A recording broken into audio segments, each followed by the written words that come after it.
Agnes Moreau splashed soda on the timid girl's blouse. Her action afterwards left the headmaster speechless.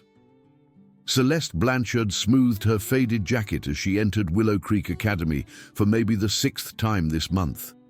She'd become a master at fading into the scenery after years of trying. Her slender build, barely topping 5'3", coupled with her habit of letting her blonde braid drift forward to partly obscure her face, made her precisely the kind of student teachers overlooked and classmates rarely saw. That was just how she wanted things. The corridors echoed with the regular racket of school life, but Celeste glided through it like a phantom, clutching her tattered satchel and keeping her gaze pinned to the scuffed tile floor. She'd transferred to Willow Creek 4 weeks ago when her dad's job shifted them to this sleepy Montana hamlet, and Celeste had no intention of causing a stir. She'd learned ages ago that keeping quiet and unseen was the safest way to make it through school. "Heads up, loser!" A nasty voice broke into her thoughts as someone slammed into her shoulder on purpose, sending her staggering sideways into a line of notice boards. Celeste's folders scattered across the floor, and she instantly knelt to gather them, her cheeks hot with shame. Looming over her was Tiffany LeClaire, Willow Creek Academy's uncrowned princess. Statuesque, raven-haired, and exuding the kind of self-assurance that came from never questioning your place in the pecking order, Tiffany glared down at Celeste with obvious scorn. Backing her up were her 2 shadow followers. Bernadette Dubois, a petite redhead whose angelic appearance hid a vicious nature, and Chantel Richard, whose muscular frame and permanent frown made her seem always spoiling for a fight. "Wow, could you get any more pathetic?" Tiffany continued, her voice carrying loud enough for the gathering crowd of students to hear. Crawling around on the floor like some kind of beetle, the faint scent of cheap perfume wafted around her. Celeste's fingers shook slightly as she reached for her algebra textbook, but she forced herself to stay composed. She'd dealt with tormentors before at her previous schools, and she knew that reacting would only make things worse.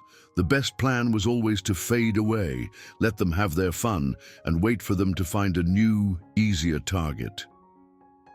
"I bet she's actually dumb," Bernadette piped up with a fake giggle. "Or maybe she's too dense to understand French. What's wrong with you, weirdo? Lost your tongue?" A ripple of laughter went through the crowd. The gathering of students had grown larger, forming a loose ring around the drama. Celeste could feel their stares on her, some amused, others uneasy but unwilling to get involved.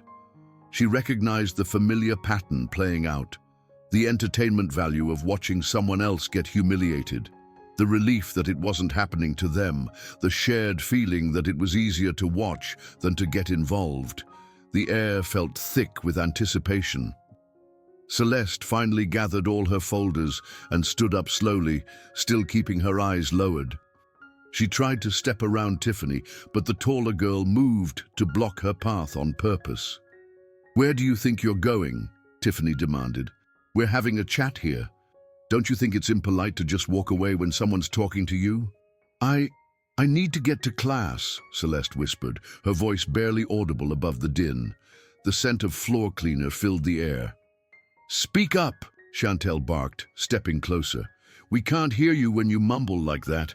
What kind of name is Celeste anyway? Sounds old-fashioned. Are you even supposed to be in this town?" Celeste's jaw tightened almost invisibly, but she forced herself to remain calm. She'd heard versions of these taunts before, and she knew that answering would only make the situation worse. What these girls didn't know, what nobody at Willow Creek knew, was that Celeste Blanchard had spent years practicing Aikido. She held a 3rd-degree black belt, was skilled in judo, and had won 2 state championships in competitive grappling. Her small size was misleading. Under her loose clothes was a physique shaped by countless hours of training, willpower, and dedication. But Celeste had promised her mother when they moved to Willow Creek, no more fighting, no more problems. Her mother had been horrified when she found out about Celeste's involvement in sparring matches at their old town, and she'd made Celeste swear that she would try to be a regular student for once. That meant no martial arts, no competitions, and definitely no using her skills to handle tormentors. "My mum says people like her are ruining this town," Tiffany continued, her voice growing louder and more confident as she fed off the crowd's attention, moving here and taking spaces away from real residents. A fly buzzed lazily overhead. The first bell rang, signaling 5 minutes until first lesson, and the crowd began to drift away reluctantly. Tiffany gave Celeste one last disgusted look before tossing her raven hair and walking away with her friends, their laughter echoing down the corridor. Celeste stood there for a moment, breathing deeply and fighting the urge to show these girls exactly what she was capable of. Instead, she adjusted her satchel and headed toward her first period history class, trying to ignore the whispers and stares that followed her. The fluorescent lights hummed overhead. The morning passed in a blur of awkward introductions and sideways glances. Celeste had grown used to being the new kid, but Willow Creek felt different somehow. The school was smaller than her previous ones, which meant there were fewer places to hide and fewer faces to blend into. Every classroom she entered felt like a spotlight was shining on her, highlighting her outsider status. The chalk dust tickled her nose. At lunch, Celeste grabbed a ham sandwich and a carton of milk from the cafeteria line and looked around for somewhere to sit. The cafeteria was divided into the usual school groups. The popular kids dominated the tables near the windows. The sports stars occupied the center of the room. The drama students had claimed a corner near the stage, and various other cliques had marked out their own spaces. The smell of stale pizza hung in the air. Celeste spotted an empty table near the back of the room and made her way over, hoping to eat in peace. She'd barely taken her first bite when Tiffany's voice rang out across the cafeteria. "Oh my God, guys, look! The weird new girl is eating all by herself. How sad is that?" A group of boys snickered.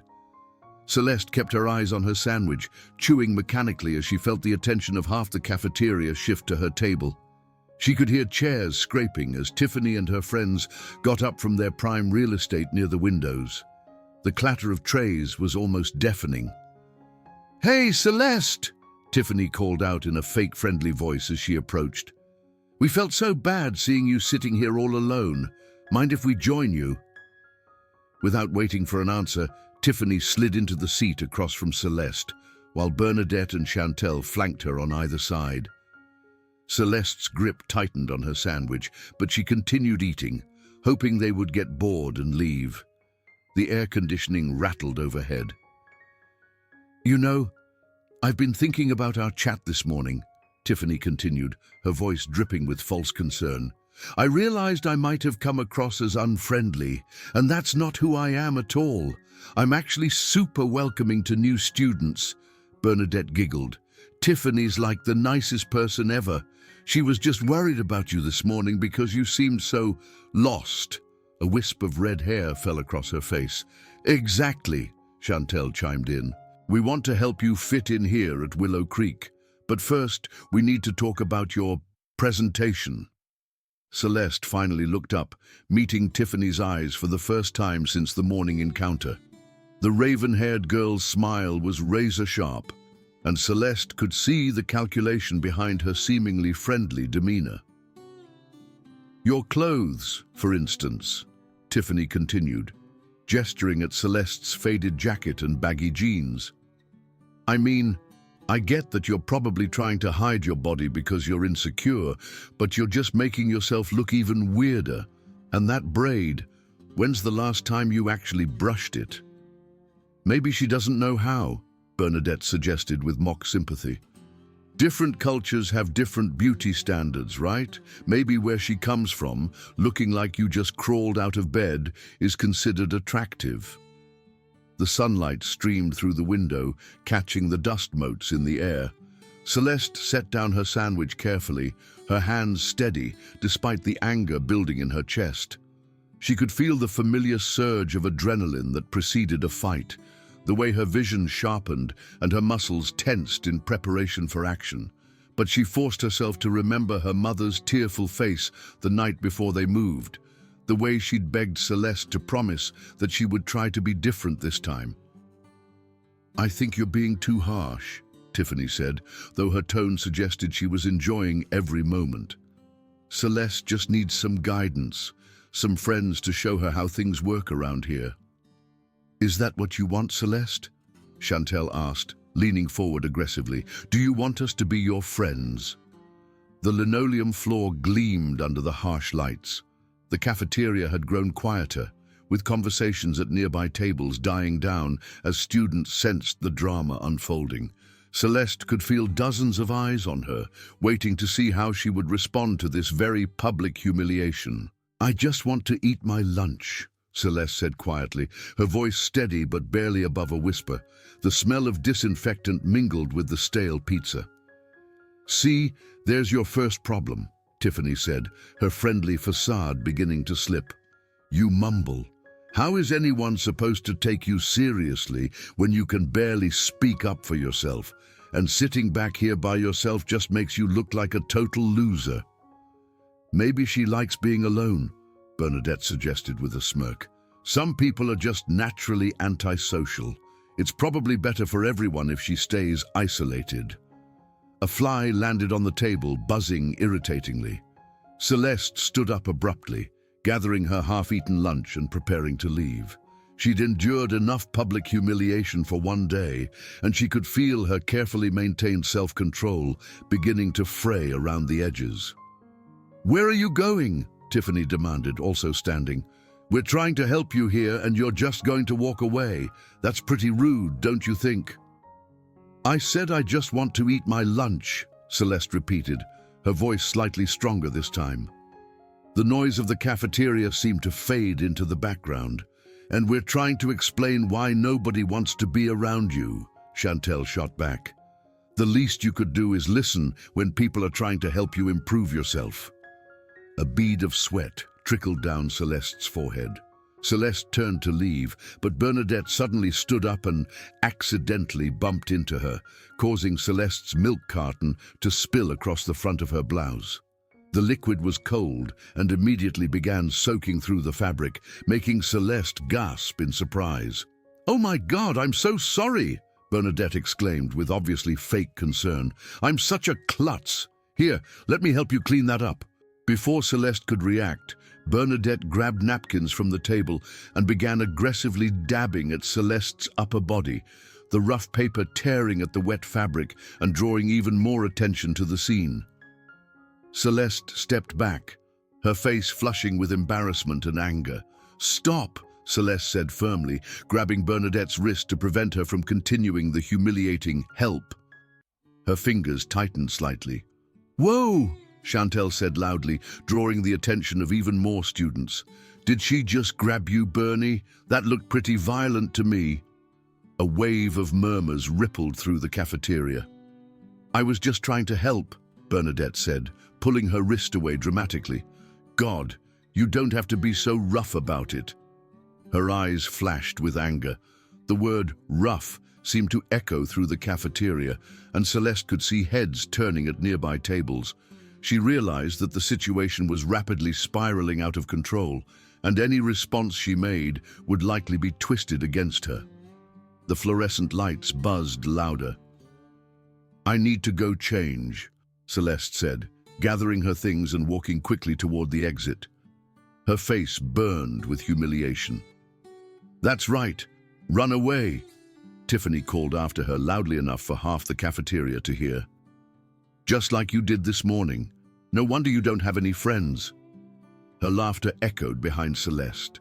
Celeste pushed through the cafeteria doors and headed for the nearest bathroom, her wet blouse clinging uncomfortably to her skin and her cheeks burning with humiliation.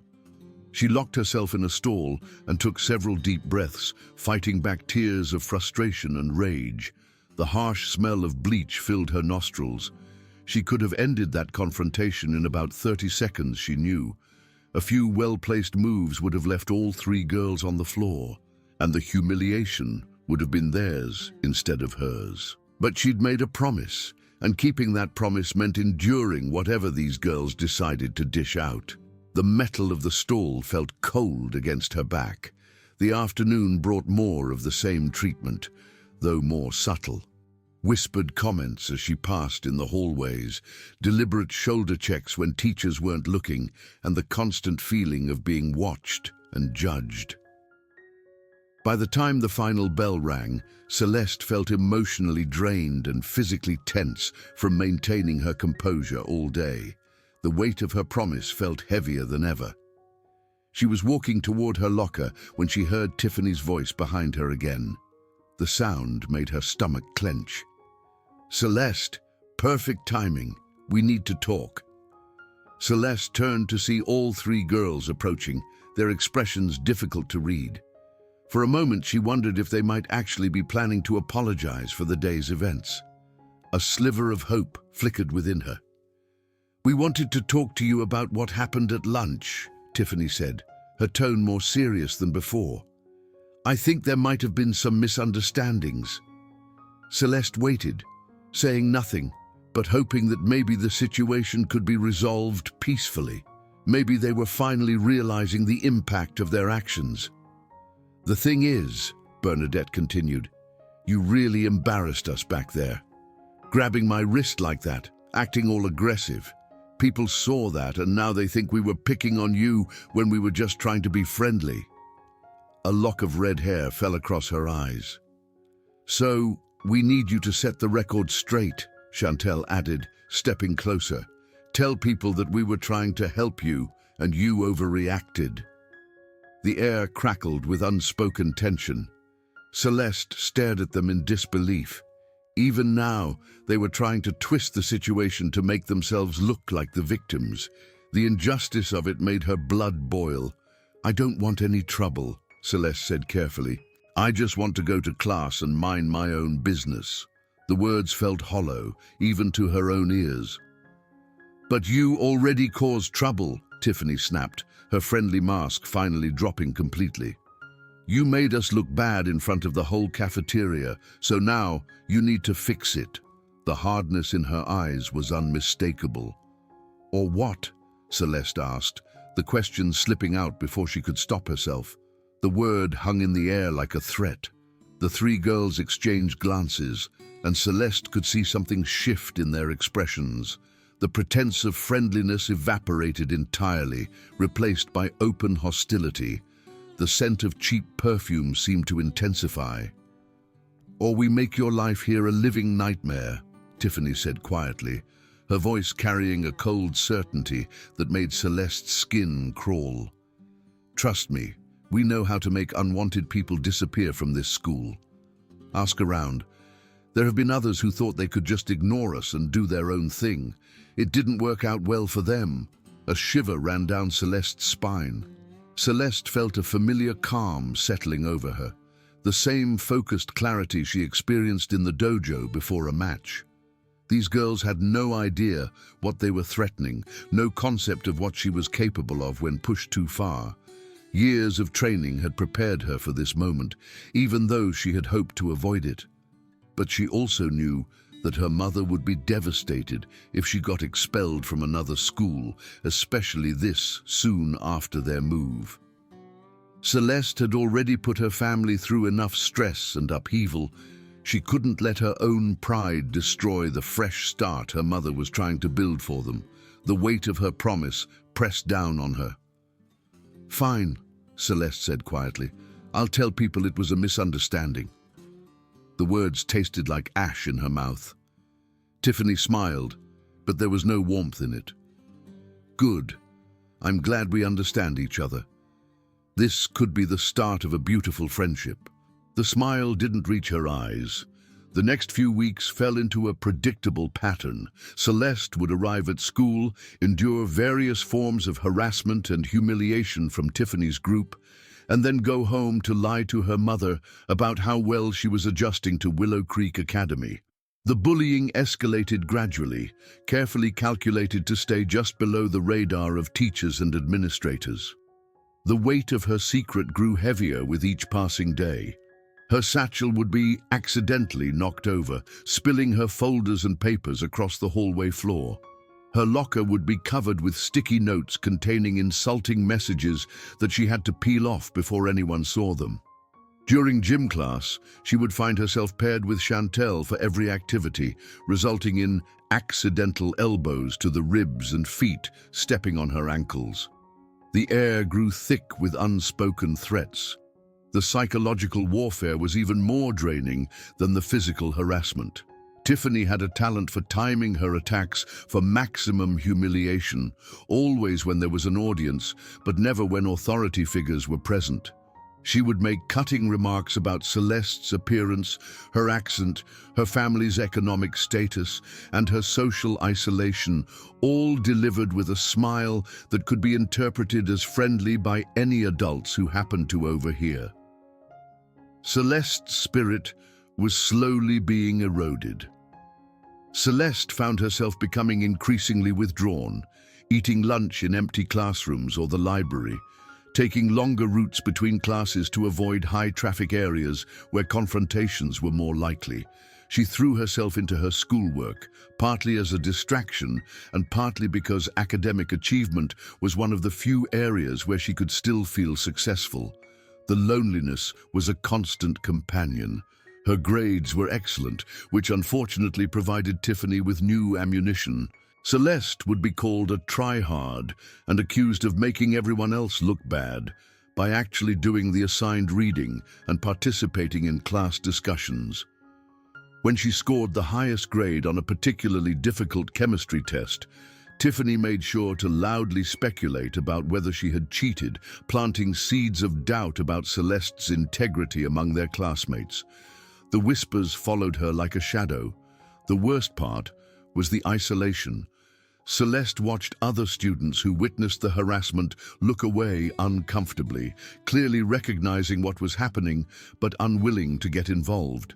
She understood their reasoning. Tiffany's group wielded significant social power at Willow Creek Academy, and standing up to them could easily result in becoming their next target.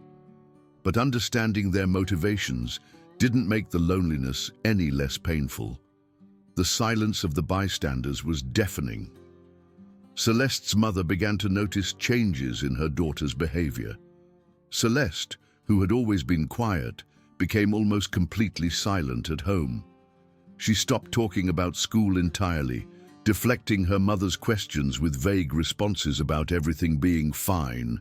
She began having trouble sleeping, lying awake at night, replaying the day's humiliations and imagining different ways she could have responded. The weight of her silence was crushing her. The breaking point came on a Tuesday morning in early November. Celeste was walking to her first period class when she heard Tiffany's voice behind her. The sound sent a jolt of fear through her. "Celeste, perfect timing. We need to talk." Celeste turned to see all three girls approaching, but something was different this time. Their expressions were more serious, more focused, and Celeste felt a chill of apprehension. The air felt charged with menace. "We've been thinking," Bernadette said, "and we've decided that our current arrangement isn't working out." Her voice was cold and hard. "What arrangement?" Celeste asked, genuinely confused. The question trembled on her lips. "The one where you stay out of our way and we let you exist at our school," Chantel clarified. "The problem is, you're still here. Still taking up space, still breathing our air, still making everyone uncomfortable with your weird foreign presence." Her eyes narrowed with hostility. Celeste felt her heart rate increase, recognizing the familiar signs that a confrontation was about to escalate beyond their usual verbal harassment. The adrenaline began to pump through her veins. "We've decided it's time for you to transfer schools," Tiffany announced. "Find somewhere else to be weird and antisocial. Maybe a school with more people like you, where you'll fit in better." Her voice dripped with venom. "I'm not transferring," Celeste said quietly but firmly. "I have just as much right to be here as anyone else." Her voice trembled, but her resolve was firm. The three girls exchanged glances, and Celeste saw something pass between them, some kind of silent communication that made her muscles tense instinctively. She knew this was it. "That's where you're wrong," Tiffany said, stepping closer. "See, this is our school. We've been here for years. We know everyone. Everyone knows us. You're just some random weirdo who showed up a few weeks ago thinking you could just fit in and be accepted." The air crackled with anticipation. "But you're not accepted," Bernadette continued. "Nobody likes you, nobody wants you here, and nobody would miss you if you disappeared tomorrow." Her words were like daggers. "So we're going to help you make the right decision," Chantel added, cracking her knuckles in what Celeste recognized as a clear threat. Her fists clenched and unclenched. Celeste looked around the hallway, noting that it was relatively empty. Most students were already in their first period classes. The few who remained seemed to sense the tension and were actively avoiding eye contact, clearly not wanting to get involved in whatever was about to happen. She was on her own. "I'm not looking for trouble," Celeste said, taking a step backward. "I just want to go to class." The words felt weak and ineffective. "Too bad," Tiffany said. "Trouble found you." A cruel smile spread across her face. What happened next occurred so quickly that later witnesses would have difficulty agreeing on the exact sequence of events. Chantel lunged forward first, clearly intending to shove Celeste against the lockers. But instead of stumbling backward as expected, Celeste sidestepped smoothly, using Chantel's momentum against her and sending the larger girl crashing into the metal doors with a resounding clang. The impact reverberated through the hallway. Bernadette reacted next, throwing a wild swing at Celeste's head. Celeste ducked under the movement effortlessly, her body moving with the fluid precision of years of training. She grabbed Bernadette's extended arm and used a basic Aikido technique to send her tumbling to the floor, where she landed hard on her back with a surprised yelp. The sound echoed in the sudden silence. Tiffany, seeing both her friends neutralized in a matter of seconds, stood frozen in shock. Celeste straightened up slowly, and for the first time since arriving at Willow Creek Academy, she looked directly into Tiffany's eyes without flinching or looking away. Her gaze was steady and unwavering. "Stay down," Celeste said quietly, her voice carrying an authority that made both girls on the floor remain exactly where they were. The transformation was complete. The transformation in Celeste was startling. Gone was the hunched posture and downcast eyes. She stood tall, balanced on the balls of her feet, her hands relaxed but ready. Everything about her body language screamed dangerous competence, and Tiffany suddenly realized that they had been tormenting someone who could have destroyed them at any point over the past month. The realization sent a shiver of fear down her spine. "What the hell are you?" Tiffany whispered, her voice shaking. The question hung in the air. "Someone you should have left alone," Celeste replied. Her voice was calm but firm. By now, the commotion had attracted the attention of other students, and a small crowd was beginning to gather. Celeste could see phones being pulled out, could hear excited whispers as word spread that the weird, quiet girl had just taken down two of the school's most notorious bullies in about 10 seconds. The news spread like wildfire. Chantel was trying to get back on her feet, her face red with embarrassment and rage. "You freak!" she shouted. "You're going to pay for that." She lunged at Celeste again. She charged at Celeste again, this time with more caution, but still nowhere near the skill level needed to challenge someone with Celeste's training. Celeste waited until the last second, then grabbed Chantel's arm and used her attacker's own momentum to execute a perfect shoulder throw. Chantel hit the floor hard, the wind knocked out of her lungs. "I said stay down," Celeste repeated, her voice calm but carrying an unmistakable edge of warning. Her eyes held a steely glint. Bernadette was back on her feet now, her eyes wild with humiliation and anger. "This isn't over, you psycho. You can't just attack people." She spat the words out. "Attack people?" Celeste repeated, genuine bewilderment in her voice. You mean like you've been doing to me for the past month? Like you were doing 30 seconds ago when you tried to hit me? Her voice dripped with sarcasm.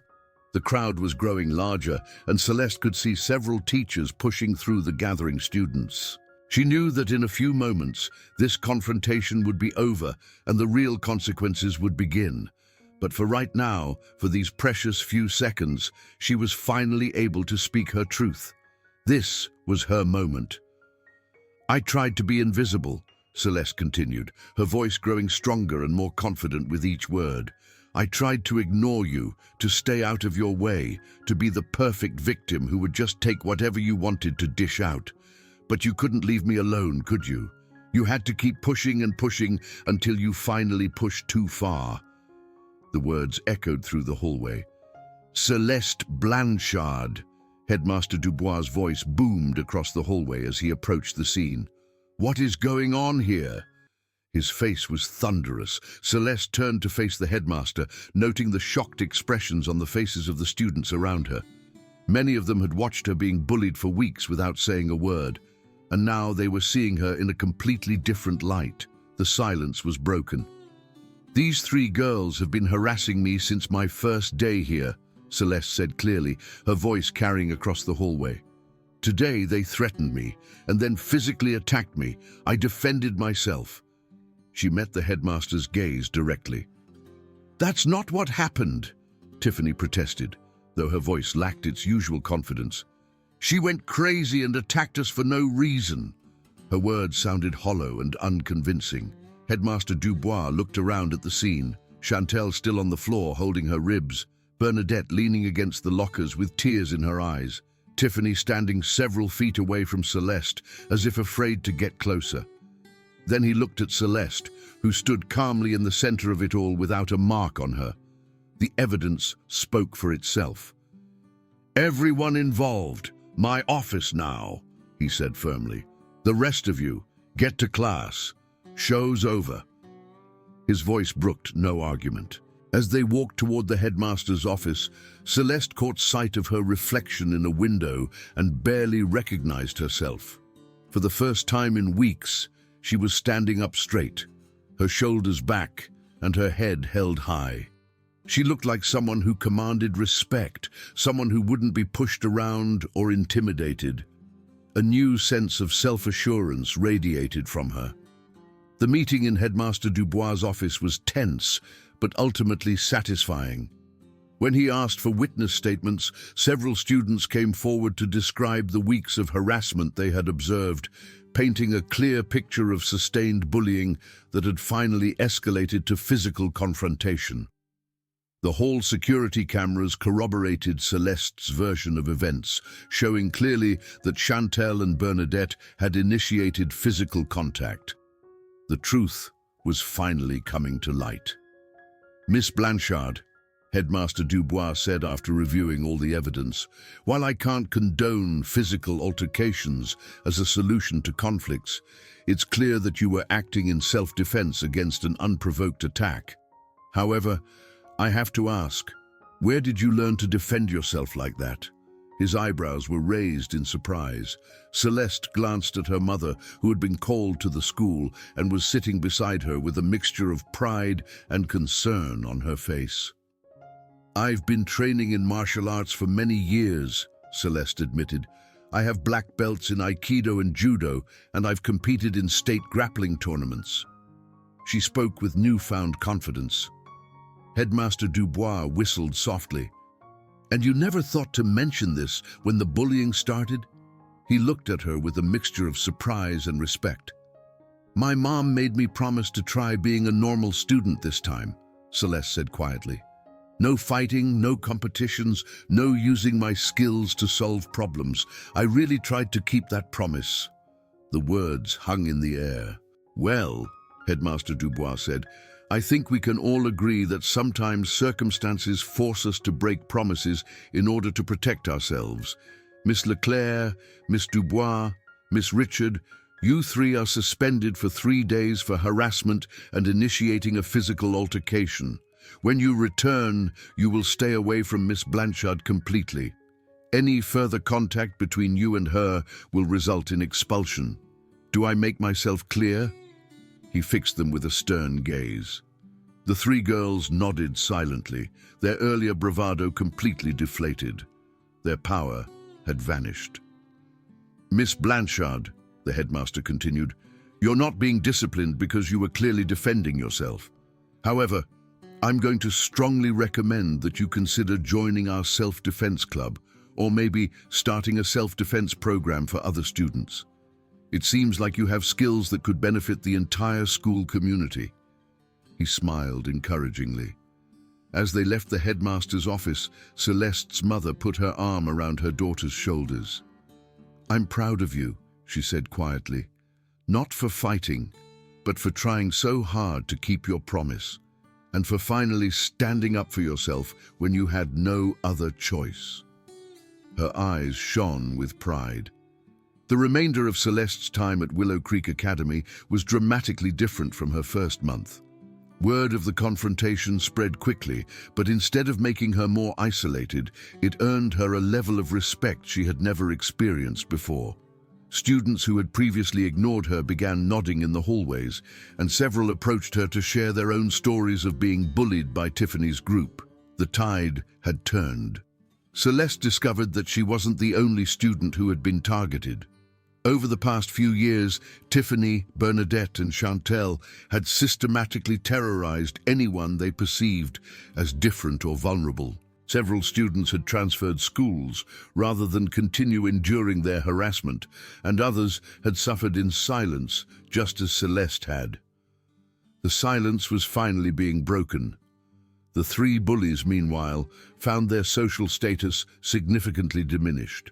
Other students began speaking up about their behavior, and many of their former followers distanced themselves from the group.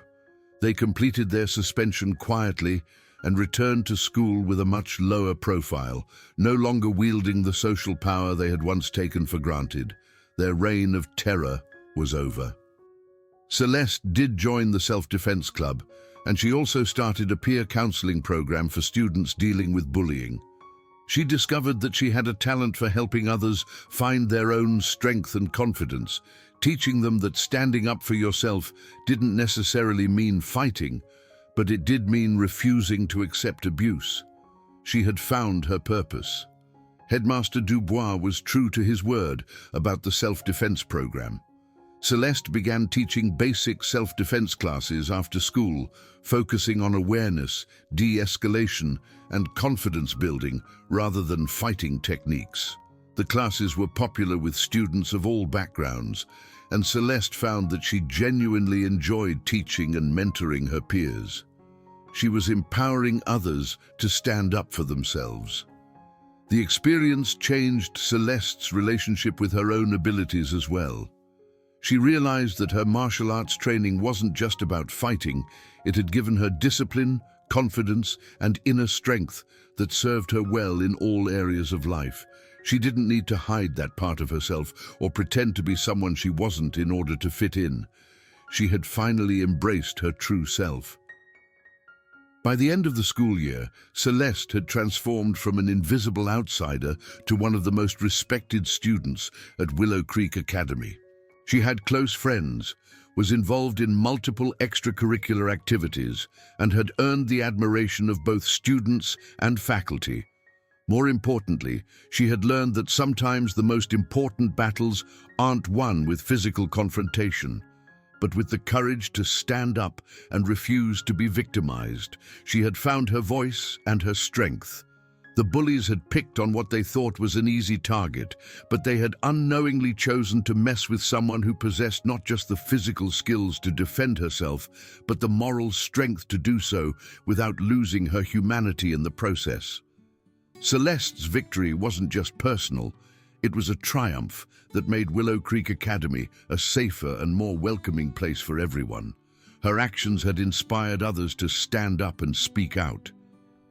Character count, 31,613.